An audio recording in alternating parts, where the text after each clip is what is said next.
The dusk lay heavy over the land, bleeding its colors across the open sky in long strokes of red and violet, as if heaven itself had been torn and stitched again by unseen hands.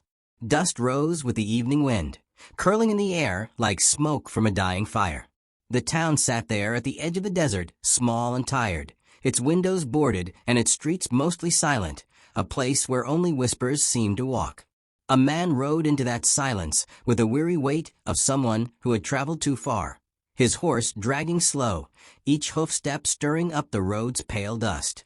It was there, in the fading light, that he saw her, a shape on the ground at the edge of the town. He pulled at the reins, the horse blowing a long, tired breath, and the man narrowed his eyes. She was wrapped in something, cloth-torn, dirt-stained, wrapped across her mouth and face. She lay curled, shuddering in the sand like a bird caught in the wrong storm. Her voice came muffled, strained, a fragile cry that cut through the emptiness of evening. "I can't breathe." The man dismounted, boots sinking into the soft dust, and with a practiced roughness, he stooped. His hands pulled the cloth away. He expected a beggar, some vagrant who had wandered too far from the trail. But when the fabric fell from her face, the last of the sun caught her eyes, and something startled him, not beauty in the easy sense, but something raw and fierce hidden beneath exhaustion. Her eyes were a storm. Fear was there, yes, but also a fire that refused to bow. For a long moment, he simply stared.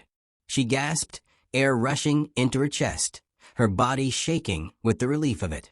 He offered a canteen, water sloshing inside, and she drank greedily before pulling herself upright. There was no thank you, no desperate clinging. She simply straightened her back, even in her frailty, and looked at him, as though daring him to see her as anything less than whole. He frowned, lips tightening, and shook his head. He had not stopped for kindness, he told himself. It was simply what one did when they found someone at the edge of dying. He had done his part. Already he felt the weight of her presence as a burden, another mouth in a town where hunger lingered like a shadow. He gave her no words, only a curt nod before turning back to his horse. Behind him, she sat in the sand, her breathing still uneven, but her gaze followed him with quiet defiance. She would not beg him to stay. She had begged only once for breath, and that was enough. The town itself had a way of noticing strangers. Windows cracked open. Children whispered to each other in the streets. A cloth-covered woman pulled from the dust was something the desert would not let go untold. By the time she reached the boarding house, carrying herself with small steps that still managed to hold dignity, the whispers had already begun to coil like snakes around her name, though she had not spoken it aloud. Some said she was running. Others said she was thrown away. A runaway bride, perhaps, left with nothing but her breath and her shame. A widow with debts too heavy to carry. A woman cursed, carrying misfortune in her wake. In places like this, stories grew faster than crops ever could. The boarding house creaked with its age, its boards dry and splintered. The innkeeper's eyes were sharp but not unkind.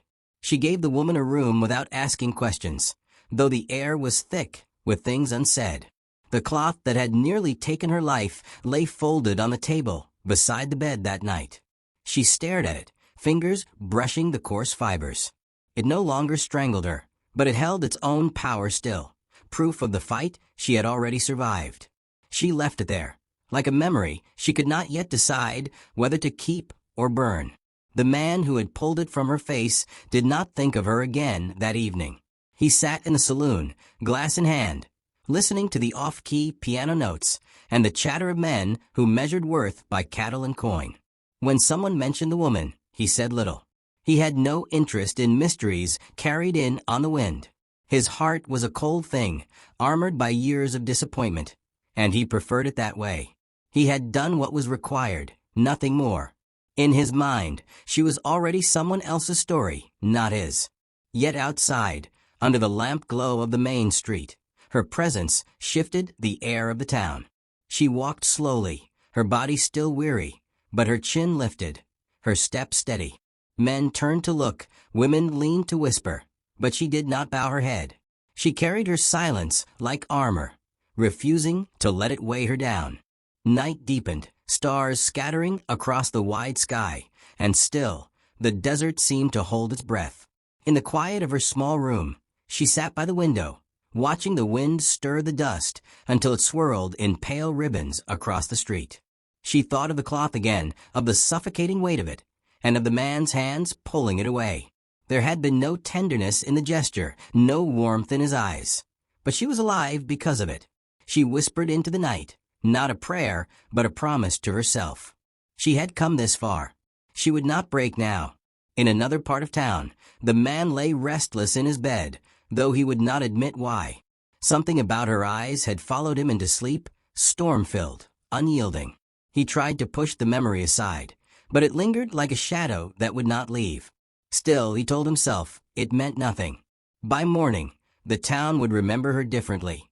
But she already knew she could not rely on anyone here to see her truth. She would have to carve her place alone, even if it meant bleeding for it.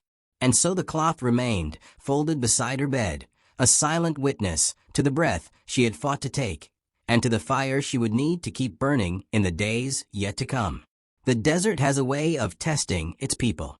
Some break under its weight, others are forged by it. And on that first night, though weak and alone, she chose not to be broken. Snow drifted in that winter like ash from some faraway fire, falling soft but steady until the whole town seemed wrapped in a pale shroud. The plains lay quiet beneath it. Broken fences and empty corrals turned into white monuments against the wind. The woman moved through those streets like a shadow too stubborn to disappear, her breath misting in the cold. Wherever she went, eyes followed. Whispers clung to her coat like burrs. Some said she was trouble. Others said she was cursed. In a town as small as this one, silence could wound deeper than words, and she bore both in equal measure. She carried buckets for water, the metal handles biting into her palms until her skin grew raw. She mended torn clothes for a few coins, needles flashing in her hands though the work stiffened her fingers in the cold. She never asked for pity, never begged for more. Her back remained straight, her steps deliberate, as if daring the town to push her lower. Still, she felt the sting of being watched, judged, weighed against standards she could never meet. The man who had first pulled the cloth from her face was among them. He spoke her name only as a joke, turning it sour with his tone. One evening in the saloon, he let his voice carry, so others would hear. He said she had arrived choking, and choking was how she'd likely leave. He said she was a burden, a stray dog taken in by a town too soft for its own good. Laughter followed his words like the crack of a whip. She heard it all the next morning as she stepped out into the snow, the looks thrown her way, confirming what had been said. Her lips did not tremble. She walked on. But inside, a quiet ache settled, the kind that grows heavy not in a moment, but over many small cruelties layered one atop the other. Not everyone turned from her. There was an innkeeper woman, lined with years but kind-eyed, who left an extra slice of bread at her table when she thought no one noticed. And a boy no older than 12, who ran errands through the streets, often stopping to wave at her with a grin too innocent for malice. These small mercies warmed her more than the fire in her room at night. Still, they were threads in a much larger fabric woven with suspicion and disdain. It was on one of those gray mornings, when the snow had crusted over with ice and the air stung her lungs, that she met the second man. She had been hauling a small cart, its wheels sunk into a rut of frozen mud. She pulled, the wood creaking, her arms straining against the stubborn resistance. The cart refused to move. He appeared without announcement, quiet as the snow itself.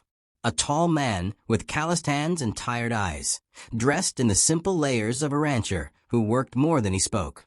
He crouched, pressed his shoulder against the cart, and with one steady push, freed the wheel from the rut. She had opened her mouth to thank him, but before the words could leave, he straightened and walked away without waiting for gratitude. His silence startled her as much as his strength. She stood there in the snow, breath clouding around her, watching his back fade into the pale horizon. No cruel remark, no hungry stare. Just quiet action, as if helping her was no more remarkable than fixing a broken fence. Days passed, and he appeared again and again in small ways. Once, when her woodpile had thinned, she found fresh logs stacked neatly at her door. No note, no explanation. Another time, when her bucket cracked from a frost, she found a new one leaning against the well, the handle still bearing the rough grip of his hand. He never spoke much, never announced himself. But in those silences, she felt something stirring she had not known in years. Recognition, not of her suffering, but of her strength. The first man noticed. Jealousy grew in him like rot, turning his words sharper, his eyes meaner. He mocked her more openly now, testing the patience of the townsfolk with each cruel remark. He told her once, in the middle of the street, that she was nothing but a mouth that should have stayed covered. His laughter rang out, ugly and hollow, while others turned their heads, unwilling to intervene. She did not answer him. She kept walking, her chin lifted. But the weight of those words pressed against her ribs long after, a reminder of the night when the cloth had smothered her breath and she had nearly vanished into silence forever. One evening, as the sky darkened with storm clouds, she carried a small bundle of bread and dried meat. She left it at the rancher's door, pressing it gently against the wood, then slipping away before anyone could see. It was her way of speaking, since words felt too fragile. He found it later, and though he never mentioned it, he did not let it go to waste. He tucked away, the gift unspoken but received. The town kept watching, murmuring, shifting uneasily as they saw the quiet tether forming between them. It was not romance yet, not love in the loud sense the saloon men laughed about. It was something slower, something deeper, an unspoken recognition between two souls who had known loss and had chosen, in their own ways, to endure. Winter pressed on, and with it, the silence of the plains grew heavier. Yet beneath that silence, something new was taking root. It was fragile, tender as a seed beneath frost, but alive. She felt it when she saw his shadow pass in the distance, steady, unshaken by the world's cruelty. He felt it when he caught her gaze across the street, holding it only for a moment before turning away, but carrying it with him like a warmth against the cold. And though no one in town could see it, though the first man sneered and spat his bitterness louder each day, a bond had begun to form, quiet as snowfall, strong as stone beneath the earth. It was the kind of bond that does not announce itself, but waits, patient, until the season is right. Spring crept in like a hesitant guest, softening the snow into streams that trickled down the gullies and carrying the scent of wet earth through the streets. The land stirred awake, fields blooming with wildflowers that colored the plains in quiet bursts of yellow and violet. Yet beneath that beauty, the town's air felt heavy, charged with whispers that grew sharper each passing week. The woman walked those streets with her head lifted, though she felt the weight of the rumors pressing down. She knew who fanned them, who twisted every glance she shared with the quiet rancher into something scandalous. The first man's voice carried far, souring her name until it clung to her like mud. He had been cruel before, but now his cruelty grew bolder, as though some unseen hunger drove him to ruin her completely. One afternoon, he found her by the well, her hands chapped from drawing buckets. He stepped close, his shadow long across the dirt. He reminded her of that night when he had torn the cloth from her face, not as a moment of mercy, but as if it had been his to grant her breath. He said she should be grateful, that without him she would be nothing but bones in the sand. His voice dripped with spite, and his laughter followed like the crack of a whip. She did not cry, did not tremble. For the first time, her voice rose, not loud, but steady, carrying a strength she had long kept buried. She told him he could strip her name, smear her past, but he could not own her breath. Her words cut sharper than any blade, and for a heartbeat, the sneer on his lips faltered. Yet bitterness thrives on weakness, and he turned it back with threats of more whispers, more poison spread until the town itself would choke her out. That night she sat by the fire, the flames low, her hands clasped tight in her lap. For so long she had borne the silence, had let the world bruise her without striking back. But that day she had spoken, and though fear lingered, there was a taste of freedom in it, bitter but true. She thought of the rancher, how his silence carried no scorn, only steadiness. She wondered if he, too, had once been forced to find his strength in the shadows. It was later that evening when he came. She heard his boots on the porch, steady against the wood. When she opened the door, he did not speak at first, only stood with the weight of the night pressing against his shoulders. Then he asked quietly if she would join him by his fire. The ride to his place was quiet, the moon casting pale light across the plains. She sat behind him on the horse, not holding too tightly, though the steady rhythm of the ride eased something deep in her chest. When they arrived, his cabin was simple, built of logs darkened by weather, smoke curling from the chimney. Inside, the fire glowed warm, the room smelling faintly of pine and leather. They sat across from each other, the silence not heavy but full, carrying unspoken truths. He poured her a cup of coffee, black and bitter, yet it warmed her hands. It was he who broke the silence first, his voice rough, as though unused to sharing himself. He told her of his past, not in detail, but enough. Of a wife lost to fever, of a child who never lived past its first breath, of nights when the loneliness had nearly swallowed him whole, leaving him to speak only to the wind. She listened, her heart aching, for loss was a language she knew well. When he fell silent, she spoke softly of her own truth, of a man she had once been promised to, cruel in ways that left no bruises, but cut deeper all the same. Of the night she fled, the cloth pressed to her face, not by choice, but by force, a punishment meant to erase her voice. She had stumbled into the desert with nothing but will, every step a defiance against the silence they had tried to bury her in. His eyes met hers across the firelight, and in them she did not see pity. She saw recognition. Two souls who had been broken but had refused to remain so. They did not reach for each other in that moment. They did not confess love, nor did they seek comfort in hurried closeness. Instead, they sat until the fire burned low, the silence between them deep as a river, but carrying them both gently within its current. When he finally rose to take her home, there was no need for words. Something had shifted, slow and unspoken, but undeniable. The first man noticed the change, though he could not name it. He saw her walking through the streets, with a light in her gaze he had thought long extinguished. He saw the quiet glances exchanged between her and the rancher, small and fleeting, but enough to kindle his jealousy into something darker. He began to speak louder, his lies thicker, trying to twist the town further against her. Some listened, some did not, but cruelty has a way of echoing, and soon the whispers returned, harsher than before. She bore them, though the ache returned with each glance cast her way.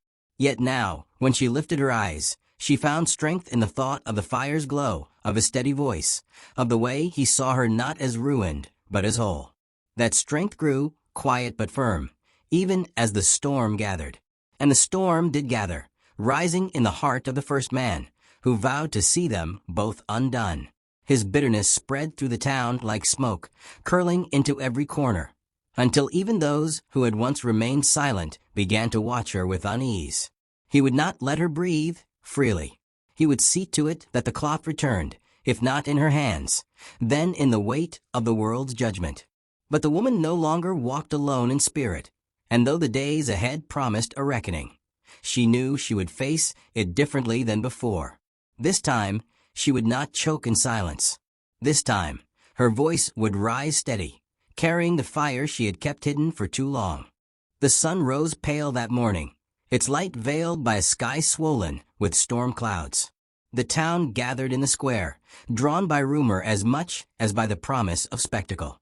The first man had seen to it, whispering into every ear that the woman's dignity would be stripped for good, that she would be shown for what she truly was, nothing. She walked into that crowd with her step steady, though the weight of 100 eyes pressed against her like chains. The air smelled of dust and smoke, the kind that lingers before rain breaks. Men leaned on posts, women clutched shawls tighter, children stared with wide and curious eyes. She felt her heart pound, but refused to let her chin bow. The first man stood at the center, proud, his mouth curled in a cruel smile. In his hand he held a cloth, the same kind that once had smothered her breath, the same kind she had fought to escape. He threw it down, before her feet, the sound of fabric striking dirt louder than any shout. His voice rose, sharp and venomous, reminding the town of the night she had gasped for air, telling them she had been nothing but a burden saved only by his hand. He laughed, loud and empty, daring the town to join him. And for a moment, some did. Chuckles spread, bitter and nervous, until the noise rippled through the square. Her chest tightened, the memory rushing back, the suffocating dark, the struggle for air, the taste of dust in her throat. The cloth lay there, like a snake ready to coil itself around her again. But she did not bend to pick it up. She only stared at it, then lifted her gaze slowly to the faces around her. It was then the second man stepped forward, quiet as always, but with a steadiness that drew the crowd's eyes from her to him. He was not a man of speeches, yet his voice carried with a strength born from truth. He spoke of her courage, of how she had walked each day through scorn and silence without bowing.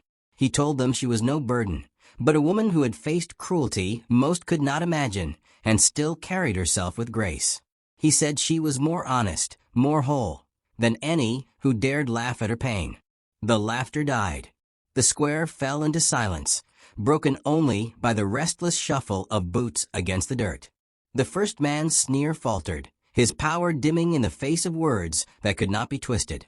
The woman bent then, slowly, and lifted the cloth in her hands. She held it high, her voice steady, echoing against the quiet. "I can breathe now." Not a cry, not a plea, but a declaration. Strong. Unbreakable. The crowd shifted uneasily, their whispers stilled. Some looked away, shame burning in their eyes. Others stared as if seeing her for the first time. The first man tried to laugh again, but the sound cracked, hollow.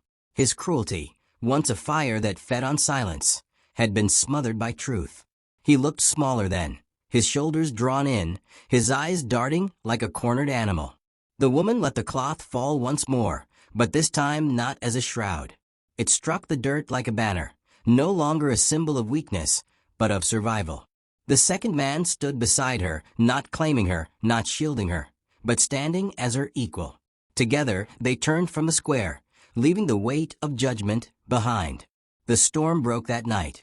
Rain fell heavy on the town, washing the streets clean, drumming against roofs, and filling the air with the scent of earth reborn.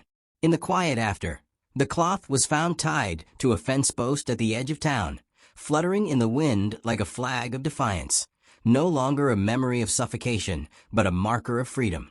In the days that followed, whispers still lingered, for no town forgets so quickly. But their edges were duller now, softened by the truth spoken aloud. And though some still turned away, others began to nod as she passed, small gestures of respect. The innkeeper pressed an extra loaf into her hands without words. The boy who once waved now stood straighter, proud to be seen beside her. She did not measure her worth by their acceptance.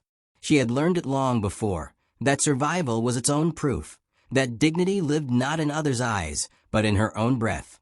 And beside her walked the rancher, steady as stone, not leading, not following, but matching her step for step. The first man remained, though his shadow had shrunk. He no longer mocked her openly, for his words no longer carried weight. He had been revealed, his cruelty unmasked, and what was once power had turned to emptiness. A man undone not by fists, but by truth too strong to deny. The desert stretched on, wide and endless, but for the first time, she felt the air fill her lungs without struggle. Each breath was a victory, a reminder that she had endured. Her fire no longer hid in silence, it burned steady, lighting her path forward. And so the story closed not with triumph shouted, but with a quiet truth, the kind that lingers long after the tale is done. In every town, in every time, there are those who will try to choke you, and there are those who will help you breathe. If patience holds, if courage endures, you will find the one who sees you not as broken, but as brave.